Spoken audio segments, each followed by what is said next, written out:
agradeço a Deus por estar aqui com os irmãos e as irmãs mais uma vez, para juntos adorarmos a Deus, servirmos a Ele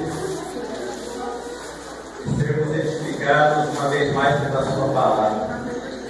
Aos jovens, Deus possa abençoar, Deus possa cada dia abrir o entendimento espiritual, para que possa compreender o propósito de Deus na vida de cada um. Amém.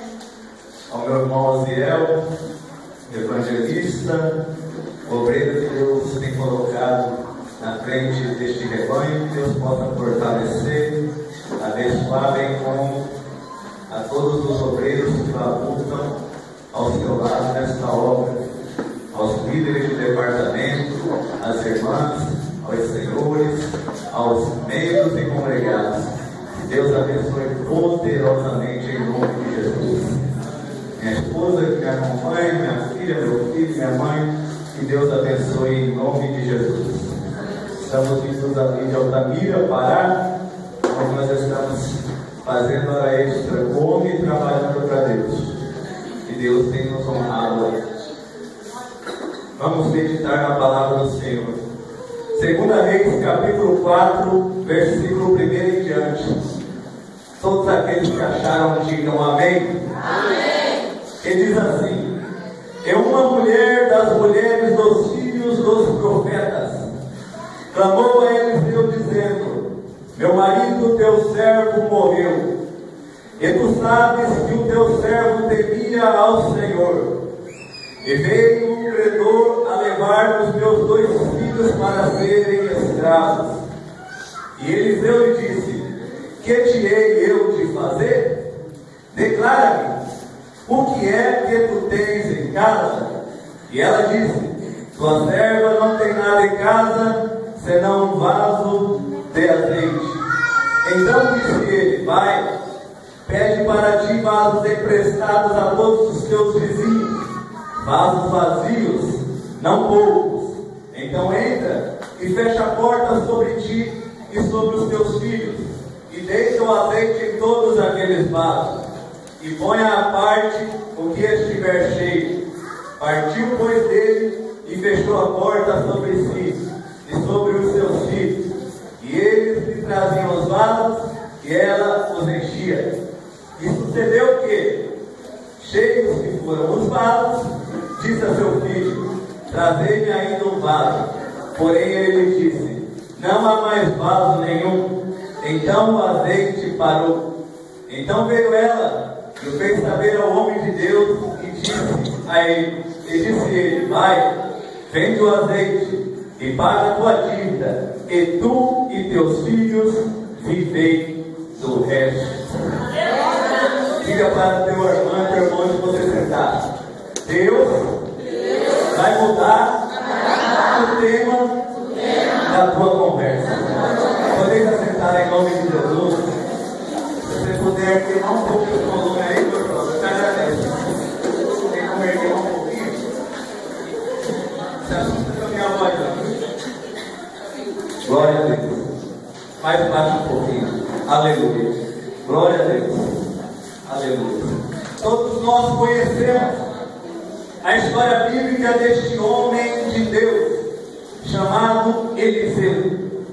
Eliseu, ele foi substituto de um outro grande homem de Deus, a saber, Elias. Ali, às margens do Jordão, Eliseu recebe não da parte de Elias, mas da parte de Deus algumas coisas concernente ao seu ministério. A primeira coisa que Eliseu, filho de Safate, recebeu da parte de Deus foi a sucessão ministerial. Quando os filhos dos profetas, do outro lado do Jordão, junto a Jericó, contemplam o espírito ministerial de Elias sobre Eliseu. A segunda coisa que Eliseu recebera da parte de Deus fora a capa de Elias. E a capa de Elias viera com uma condicionante, a saber, se tu me vires sendo levado de ti, sucederá. Se não me vires, não sucederá. Porque a capa de Elias representava a porção dobrada que Eliseu pediu para Elias. A palavra do Senhor diz que quando os dois estão caminhando, a Bíblia diz que de repente vem carros e cavalos de fogo e separam Elias de Eliseu. E Eliseu, ele contempla esta visão. E quando ele contempla esta visão, ele clama: meu pai, carros de Israel e seus cavaleiros. E quando ele contempla esta visão e declara esta verdade profética, a Bíblia diz que a capa de Elias cai. Eliseu toma a capa de Elias e o seu ministério é confirmado quando ele, às margens do Jordão, clama: aonde está o Deus de Elias? E fere as águas do rio Jordão com a capa, e a Bíblia diz que o Jordão se abre, confirmando o ministério do profeta Eliseu. Isso é no início do ministério mesmo. Antes de Elias ser assunto aos céus, a Bíblia diz que Deus lhe concedeu a capa. Elias não levou a capa ficara com Eliseu após ele clamar: meu pai, carros de Israel e seus cavaleiros. Se nós formos no final do ministério do profeta Eliseu, lá em 2 Reis, no capítulo 13, a Bíblia diz que o rei Jeoás vai visitá-lo, e ele estava enfermo da doença que haveria de morrer. E quando o rei chega na sua casa, o rei chega e diz para ele: meu pai, carros de Israel e seus cavaleiros. Eu quero crer que quando o rei Jeoás profere esta sentença, a memória de Eliseu volta lá no início do seu ministério, e ele entende e compreende uma verdade bíblica e espiritual, que é que todos aqueles que detêm as rédeas da cavalaria espiritual de Deus são a autoridade espiritual em um determinado local. Quando Eliseu disse para Eliseu: meu pai, carro de Israel e seus cavaleiros, no ato de Elias ser levado ao céu, a Bíblia diz que ele recebeu a capa após dizer isso. E quando o rei Jeoás disse para Eliseu: meu pai, carro de Israel e seus cavaleiros, Eliseu entendia que, embora Jeoás fosse o rei sabia que a autoridade espiritual ali não era ele, mas era o profeta Eliseu. Então, assim como quando Eliseu disse para Elias: meu pai, carro de Israel e seus cavaleiros, reconhecendo que Elias era a autoridade espiritual em Israel e recebeu a capa, Eliseu sabia que pelo fato de Jeoás o reconhecer como autoridade espiritual em Israel, ele tinha direito a receber algo da parte de Deus. Porque quando você reconhece a autoridade espiritual de Deus na congregação, na igreja, tenha certeza, você tem da parte de Deus uma bênção para recair sobre a tua vida e sobre a tua casa. A terceira coisa que o profeta Eliseu recebera da parte de Deus fora a sucessão ministerial de Elias na escola dos profetas. E se nós notarmos na Bíblia, nós vamos ver que o profeta Eliseu, de contínuo, ele estava junto da escola dos profetas. E uma das ocasiões que ele estava junto da escola dos profetas é esta leitura bíblica que nós acabamos de fazer. E ela começa assim: das mulheres dos discípulos dos profetas, que estudava na escola dos profetas, ela veio até o profeta Eliseu, clamando a ele. E por que é que ela veio até o profeta? Porque tinha acontecido algo na casa dela. E o que era? O seu marido, ele tinha falecido. Mas antes do seu marido falecer, ele tinha contraído algumas dívidas com alguns credores. E esses credores estavam na porta da sua casa, querendo levar os seus filhos para serem escravos em lugar da dívida. Por quê? Porque ela não tinha condições financeiras para pagar aquelas dívidas. Então ela foi até o profeta. E quando ela chega até o profeta, ela começa a dar detalhes a respeito do seu marido para o profeta Eliseu. E por sinal, o profeta conhecia o seu falecido marido. Ela disse que o marido dela era um homem de caráter. Ela disse que o marido dela era um homem íntegro. Ela disse que o marido dela era um homem reto. Ela disse que o marido dela era um homem que servia na escola dos profetas. Ela disse que o marido dela era um homem temente a Deus. E ele o era. Aí você pode perguntar, se o marido dela era tudo isso que diz respeito a caráter, por que é que ele deixou essa família nessa situação?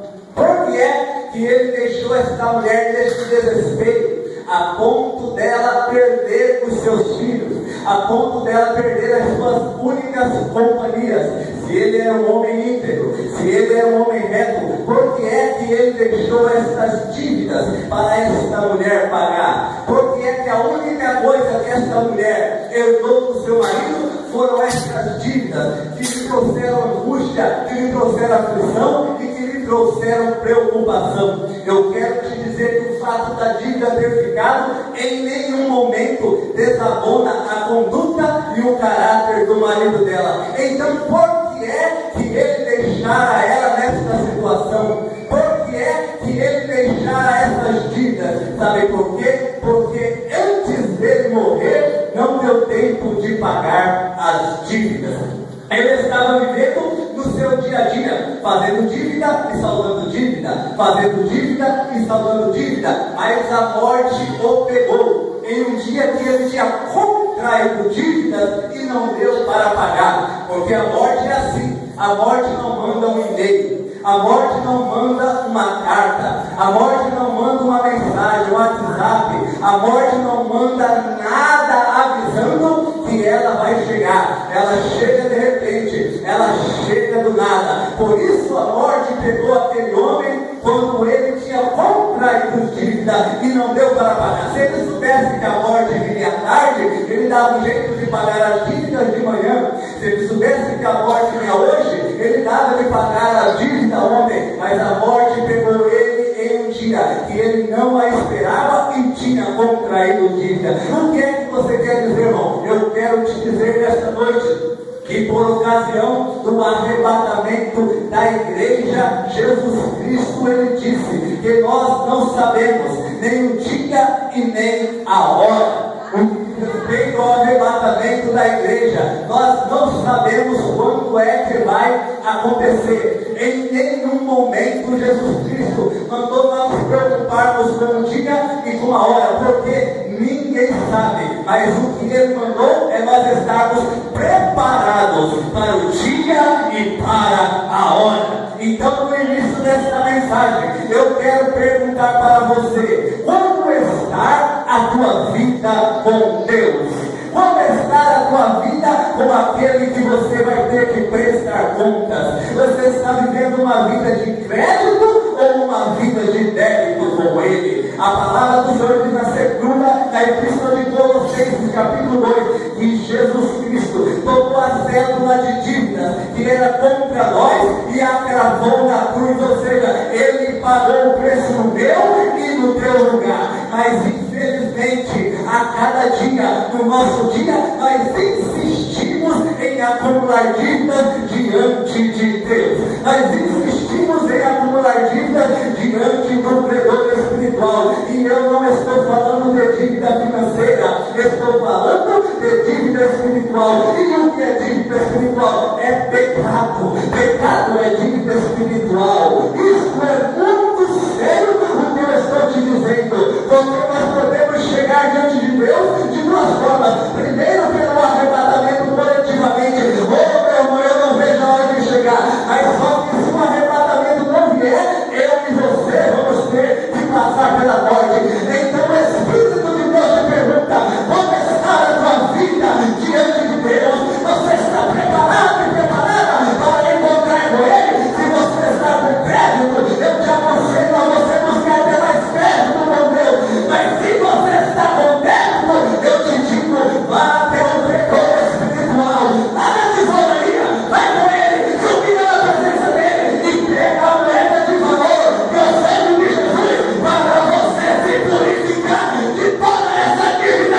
seja teu servo.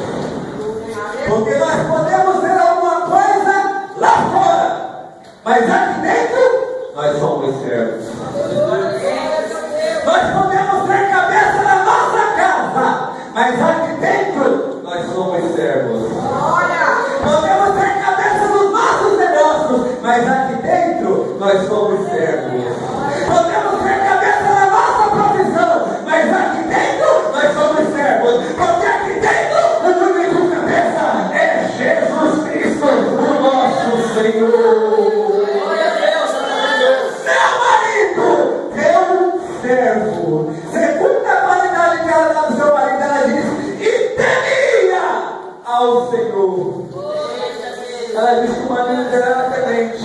E se ele era temente, ele era sábio. Porque a sabedoria de Deus não está nas faculdades da vida. A sabedoria de Deus não está nos cursos da vida. A sabedoria de Deus não está nos diplomas da vida. A sabedoria de Deus não está nas escolas da vida. A sabedoria de Deus está em ser temente a Ele. Salmo 110, versículo 11. O princípio da sabedoria é o temor do Senhor. Então, nesta noite, você pode ser analfabeto de pai e mãe. Você pode nunca ter frequentado uma escola, mas você tem o que o doutor lá fora não tem. E o que é? A sabedoria do alto, a sabedoria do céu, que consiste no temor de Deus. Agora tem um detalhe aqui, minhas irmãs, meus irmãos, eu gosto desse detalhe, que nos confronta muito. Ela diz: meu marido, teu servo, temia ao Senhor, e tu sabes disso. Tem algo aqui que me confronta e tem que te confrontar entre essas duas verdades. O que é? Ela diz: e tu sabes. Ela estava dizendo: tu sabes que meu marido era servo. Ela estava dizendo: tu sabes que meu marido era temente a Deus. Ela estava dizendo: eu não estou mentindo. Eu não estou lisonjeando o meu marido. Não estou jogando confete. Tu sabes que ele era servo e era temente. Porque não adianta eu entrar lá fora e para dentro para mostrar algo para o homem que eu não sou. Porque Deus sabe quem é temente. Não adianta você dizer que é quando não é mais, porque Deus sabe. Não adianta você dizer que tem quando não tem mais, porque Deus sabe. Não adianta você dizer que faz quando não vai mais, porque Deus sabe. Não adianta você dizer que ora quando não ora mais, porque Deus sabe. Oh, aleluia. Salmo 139, tu me sondas e me conheces. Sabe o meu assentar e sabe o meu levantar. Então, nesta noite, não adianta eu e você queremos transparecer ao homem para ficar bonitinho na foto. Algo que nós não somos, algo que não fazemos, algo que não vivemos, porque isso é hipocrisia, e isso Deus vai cobrar, porque com certeza Deus quer saber aonde estão aqueles que reconhecem que não tem mais, mas que se humilha para ti. Deus quer saber onde estão aqueles que reconhecem que não são mais, mas buscam para si. Estes ainda não têm, ainda não são, têm a certeza. A mão do Senhor está sobre ele para a restauração. A mão do Senhor está sobre ele para a bênção. Mas aqueles que não são, não têm, não faz. E na postura de que tem que faz, não é? A mão do Senhor está para arrancar a máscara. E quando Deus arrancar a máscara é pior. Então te humilha na presença de Deus. Porque com certeza a mão do Senhor vai te colocar no patamar que você está. Agora deixa eu chamar a sua atenção aqui, a mensagem rápida. Este homem tinha uma grande dívida e ele não pôde pagar a dívida. Por que é que ele não pôde pagar a dívida? Porque ele morreu. Olha o que diz o Salmo. Salmo 29, versículo 2: dai ao Senhor a glória devida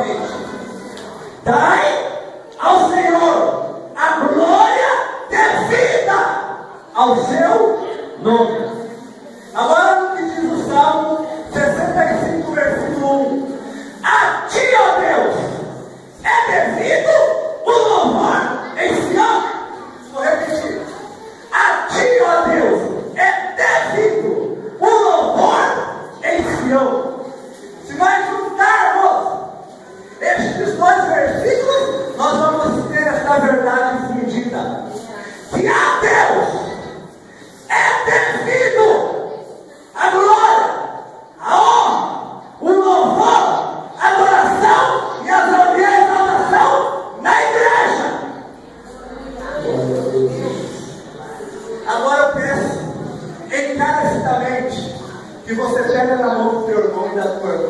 Se você tem comunhão com ela e com ele. Porque nós vamos sentenciar algo aqui. E Deus vai tirar a máscara agora. Olha para teu irmão. Bem firme nos olhos dela assim. E pergunta para ela assim, ó. Minha irmã, sabia que você tem uma grande dívida com Deus? A dívida é grande. E sabe qual é a dívida? É da Ele. O que é devido? A honra, a glória, o louvor, a exaltação. Agora aperta a mão dela assim. Aperta mesmo e diga, nesta noite, o teu Deus desceu neste lugar para receber de você aquilo que lhe é devido. Agora olha aqui. Infelizmente, tem gente aqui que vai sair do mundo devendo para Deus, porque a exemplo do marido daquela mulher está. Salmo 115, versículo 16. Os mortos não te louvam, ó Deus. Então deixa eu ver aqui quem vai sair sem dever nada para Deus. Porque só não louva, só não adora, só não exalta quem espiritualmente está morto. Porque quem está vivo, ele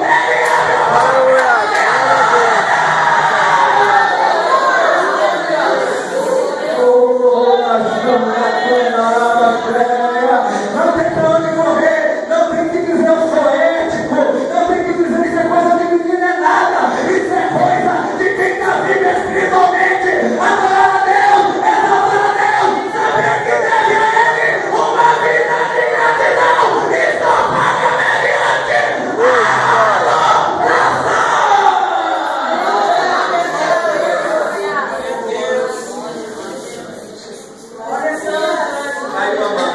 Aleluia. O que tinha eu de fazer, ó mulher? Eu caminho para o final. E a Bíblia diz. E Eliseu perguntou, declara-me, o que é que tu tens em casa? É como se ele estivesse dizendo, me fala o que você tem lá, porque eu mesmo não tenho nada para te oferecer. Financeiramente, não tenho nada. Eu não tenho condições financeiras de te ajudar. E essa é uma verdade no ministério do profeta Eliseu. Se você olhar na Bíblia, ele junta a história dos profetas, no capítulo 5, aí do segundo rei, você vai ver que os filhos dos profetas estão diante dele, uma grande fome, ele não tinha o que dar de comer aos seus alunos. Ele manda um para o campo buscar ervas para fazer o caldo. Ele vai sair veneno, mas ainda bem que lá tinha farinha. Só farinha, não tinha. E quando eles comeram aquele veneno, eles falou, joga a farinha lá que vai resolver o problema. Jogaram farinha e a morte na panela saiu. Mas não tinha dinheiro para comprar comida, tinha que pegar ervas do campo. Ainda no capítulo 5, a Bíblia diz que vem como de mal salisa. Os filhos dos profetas estão diante de Eliseu com fome. Mas também não tem nada para dar. E esse homem que vem com a salisa, ele dá 20 panos para 100 homens. Um ainda procura, o que é isso? 20 para 100, o Senhor falou, dá para os filhos dos profetas comer, porque assim diz o Senhor, dará e ainda sobrará. E se você ir para o capítulo 6, você vai ver que na construção, na ampliação da escola dos profetas, não tinha ferramenta para todos. Tinha um machado emprestado, mesmo assim caiu na água, não tinha dinheiro para pagar o dono do machado. Mas ele deu Jonas, engana onde o machado caiu, o machado flutuou nas águas. E o homem vai lá e toma o machado. Então nós vemos que era a realidade. No ministério de Eliseu não tinha dinheiro. Financeiramente, ó. Mas tem uma coisa, não tinha dinheiro, mas tinha poder. Porque talvez você não tenha dinheiro, mas com certeza você tem poder. E o que resolveu o problema daquela mulher não foi o dinheiro, foi o poder de Deus.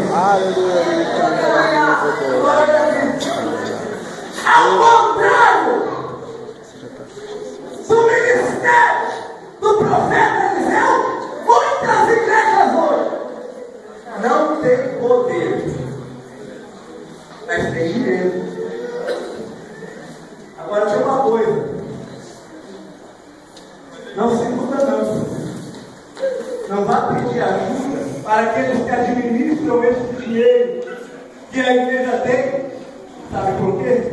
Porque senão você vai voltar frustrado, vai voltar envergonhado, vai voltar abatido, vai voltar cabisbaixo. Sabe por quê? Porque esse dinheiro que a igreja tem não é para quem está aqui embaixo, é para aqueles que estão lá em cima.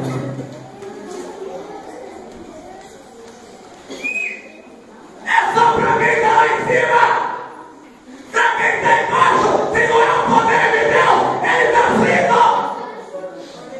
Se não é o poder de Deus, ele está arrasado! Se não é o poder de Deus, ele está para baixo! Mas graças a Deus, que a igreja não depende do dinheiro, mas depende do poder de Deus! É uma realidade. Queira entender, compreender e aceitar. Quem quiser, quem não quiser, é uma realidade. O dinheiro da igreja não está disponível para vocês.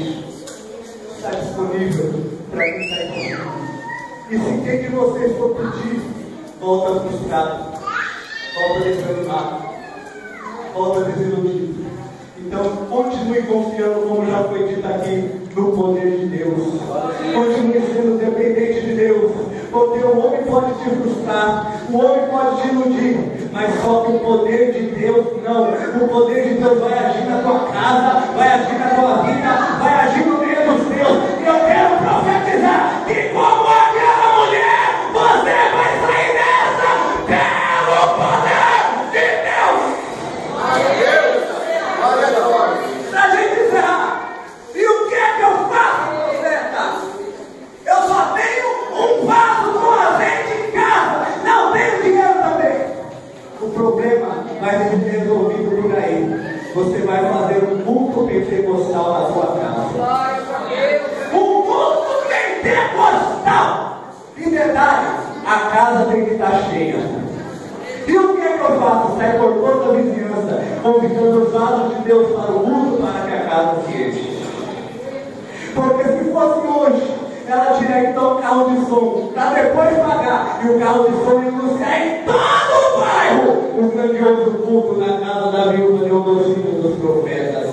Se fosse hoje, ela ia no radialista, e o radialista ia anunciar: estamos aqui na C99,1 para anunciar que hoje logo mais a 19h30, grandioso culto na casa da viúva de Odocínio dos profetas, que tem como tema um grande encontro de vasos.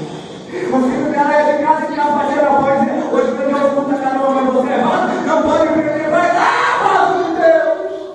O pregador já tinha sido escolhido. Quem era o pregador? O vaso da casa. Não era de fora, era da casa. E ele já tinha dado até o tema, João 2,28. E a despesa do Senhor, que derramarei o meu azeite sobre todos os vasos. Quando é 19h30, a casa está cheia de vasos. Não tinha lugar mais para ninguém. O mundo começa. São entoados os louvores congregacionais, os louvores coletivos individuais. É tirada a oferta. O pregador vai na cara, é chamado para dobrar assento. E ele começa ali na tribuna, ali no púlpito, vai ver a palavra pregar. E ele vai pregando, e os vasos vão ouvindo. Ele vai pregando, e os vasos vão escutando. Ele vai pregando, e os vasos vão recebendo. Ele vai pregando, e os vasos vão adorando. Ele vai pregando, e os vasos vão sendo cheios. Ele vai pregando, e os vasos vão transbordando. Ele vai pregando, e o azeite vai descendo. Ele vai pregando, e os vasos vão dando lugar. Ele vai pregando. Eu quero dizer nessa noite, onde tem vaso aqui? Aleluia. Deus te dá tempo nessa noite, porque não eu, mas Deus quer te encher. Porque com a tampa sobre o vaso você não sai cheio, com a tampa sobre o vaso você sai vazio, com a tampa sobre o vaso você não vai conseguir receber aquilo que você quer buscar de Deus no quesito espiritual. Mas se você tirar a tampa, o Espírito de Deus vai te encher, o Espírito de Deus vai te tomar, porque você não é vazia, você é vaso de Deus. E detalhe, a ordem do profeta era que Conforme os vasos iam se enchendo, era para colocar os que estavam cheios à parte. Isso fala da separação de obreiros dentro da casa. Porque uma das condições para se separar o obreiro da obra do Senhor é esta: o vaso tem que estar cheio. Então, se você quer ser obreiro na casa do Senhor, primeiro procura ser cheio. Primeiro procura a unção de Deus, a graça, o conhecimento de Deus. Porque quando você estiver do jeito de Deus, que é cheio, transbordando, aí o Espírito de Deus vai dizer: apartai-me ele para a obra, apartai-me ela para a obra, porque o agir de Deus é através de vasos cheios. Quatro comentários sobre esse culto lá de fora. Primeiro, é que os vasos de fora foram cheios pelo vaso de dentro.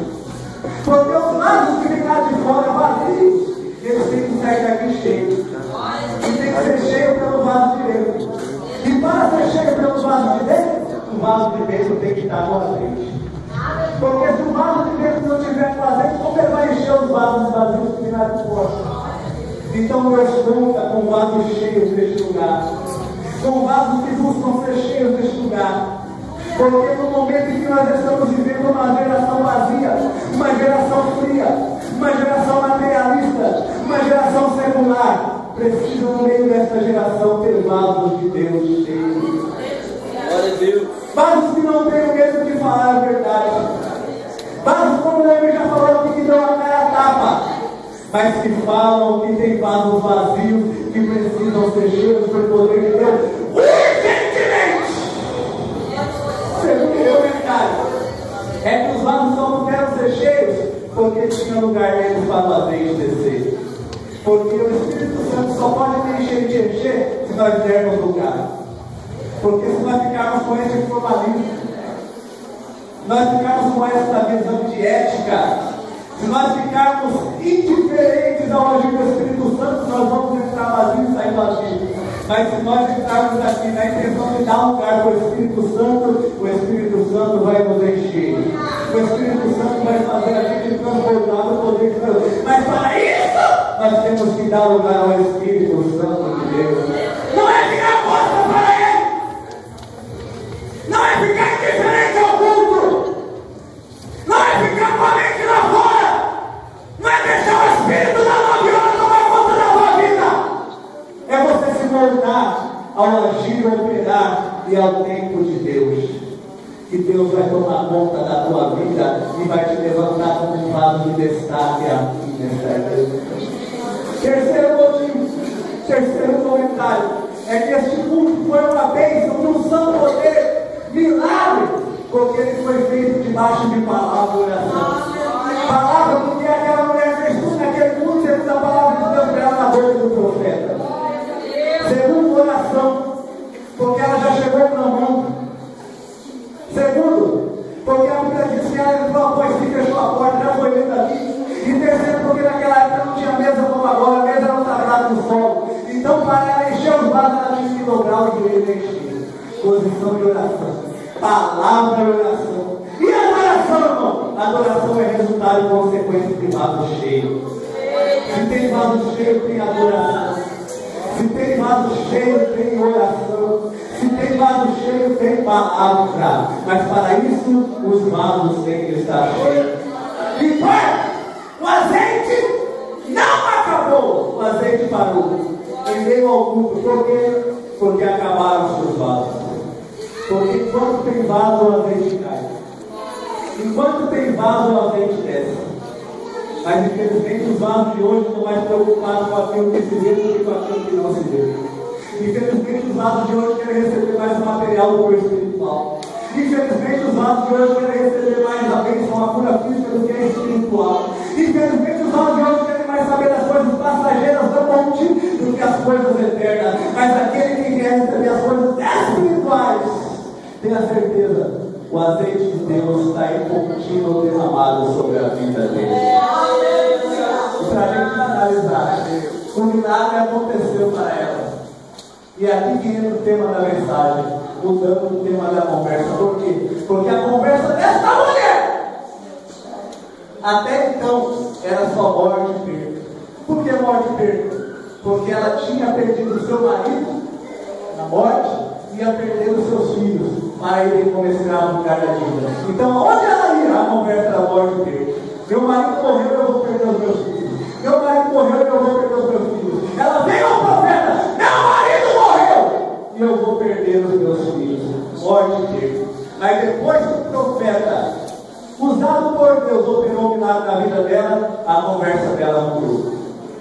E antes era morte e perda, depois do milagre foi restituição e vida. Porque Deus te trouxe aqui nesta noite para mudar o tema da tua conversa. Você que talvez vive em meio à morte, contemplado morte, na tua casa morte, entenda no sentido espiritual, físico, material, e vive em meio a perdas. Você que tem perdido coisas, muitas vezes até em prol da obra de Deus, esta noite Deus manda te dizer, Ele muda o tema da tua conversa hoje. Não será mais morte e perda, mas será restituição e vida. Porque a conversa dessa mulher foi mudada. Porque Eliseu falou depois que ela contou o milagre, ele disse: agora vai, vem o azeite e tu e teus filhos. Ou seja, ela não ia mais perder os filhos dela. Glória a Deus. Em uma alegoria, os filhos dela foram restituídos a ela. Tu e teus filhos vivei. Ou seja, tira esse negócio de morte da tua boca. Vivei. Vivei. Deus tem para você um novo tema, e o tema é restituição e vida. Deus tem para você um novo cântico, e o cântico é restituição e vida. Deus tem para você uma nova história, e a história é restituição e vida. E se você crê, eu te convido a se pôr de pé esta noite.